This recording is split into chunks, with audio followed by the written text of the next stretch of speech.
Okay so welcome back. मैं Maqsood teacher trainer and motivational speaker आप सभी का रेहान कोचिंग सेंटर के ऑफिशियल चैनल पे स्वागत करता हूं। आज के इस वीडियो में, आज के इस क्लास में हम लोग पढ़ेंगे बायोलॉजी लेसन नंबर 6 जनन। तो शुरू करते हैं। पहला प्रश्न आपकी स्क्रीन पर।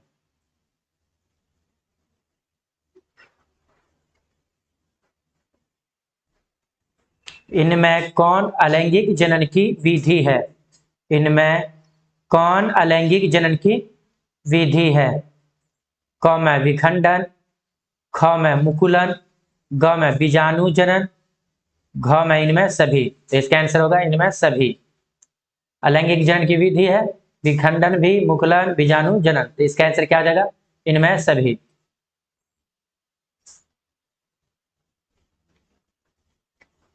किस प्रकार के जनन में जनक के शरीर से कलिका निकलती है? किस प्रकार के जनन में जनक के शरीर से कलिका निकलती है? क में मुकुलन में, ख में विखंडन में, ग में अपखंडन में, घ में बीजाणु जनन में। तो इसका आंसर हो जाएगा क मुकुलन में।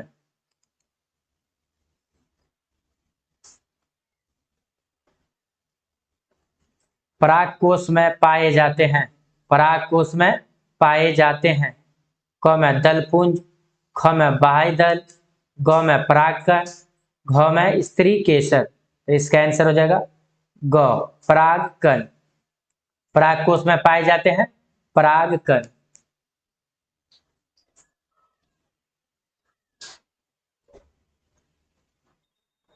स्त्री केसर के, यहाँ पे तरह होगा, स्त्री केसर के आधारीय भाग को कहते हैं। स्त्री केसर के आधारीय भाग को कहते हैं। क में वर्तिका, ख में अंडाशय, ग में वर्तिकाग्र, घ में पुष्पासन। तो इसका आंसर क्या हो जाएगा? ख अंडाशय। स्त्री केसर के आधारीय भाग को कहते हैं अंडाशय।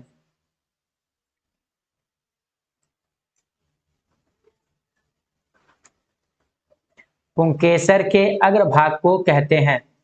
पुंकेसर के अग्रभाग को कहते हैं।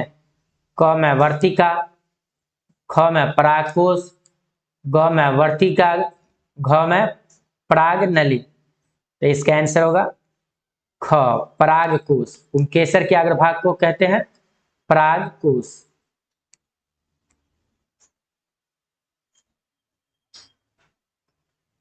निषेचन की क्रिया किस जीव में मुख्यतः होती है? निषेचन की क्रिया किस जीव में मुख्यतः होती है? क में अमीबा में, ख यीस्ट में, ग पुष्पी पादप एवं जंतुओं में, घ में कोई नहीं। तो इसका आंसर हो जाएगा ग पुष्पी पादप एवं जंतुओं में।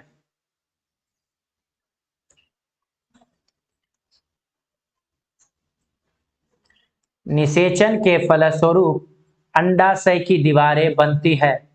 निषेचन के फलस्वरूप अंडाशय के दीवारें बनती हैं। क में फूल, ख में फल, ग में बीज, घ में भ्रूण। तो इसका आंसर हो जाएगा ऑप्शन नंबर ख फल। निषेचन के फलस्वरूप अंडाशय की दीवारें बनती है। तो इसका आंसर होगा फल।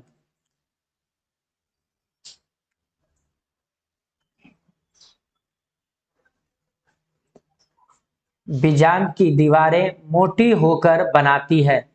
बीजांड की दीवारें मोटी होकर बनाती है। क में फल, ख में बीज, ग में भ्रूण, घ में बीजावरण। तो इसका आंसर होगा बीजावरण, घ ऑप्शन। बीजांड की दीवारें मोटी होकर बनाती है बीजावरण।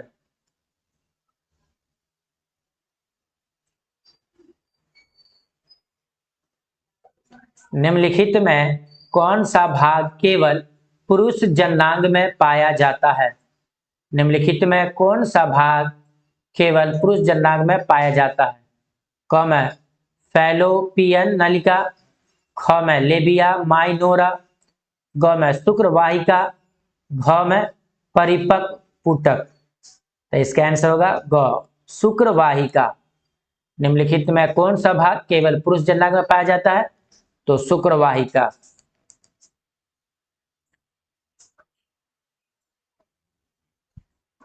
नर युग्मक तथा मादा युग्मक के संयोजन से बनता है।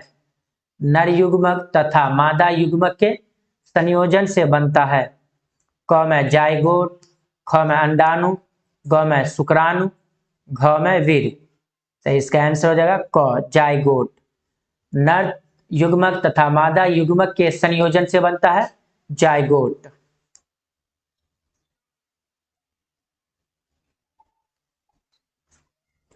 स्त्रियों के मासिक चक्र में एक परिपक्व अंडाणु किस दिन अंडाशय से बाहर निकलता है?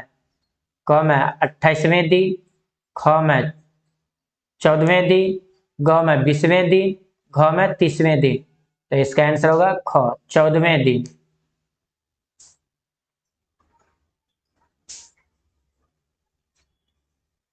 निम्नलिखित में कौन लैंगिक जनन संचारित रोग है नहीं है? निम्नलिखित में कौन लैंगिक जनन संचारित रोग नहीं है? क में एड्स, ख में गोनोरिया, ग में सिफिलिस, घ में टाइफाइड। तो इसका आंसर होगा घ टाइफाइड। निम्नलिखित में कौन लैंगिक जनन संचारित रोग नहीं है? तो टाइफाइड।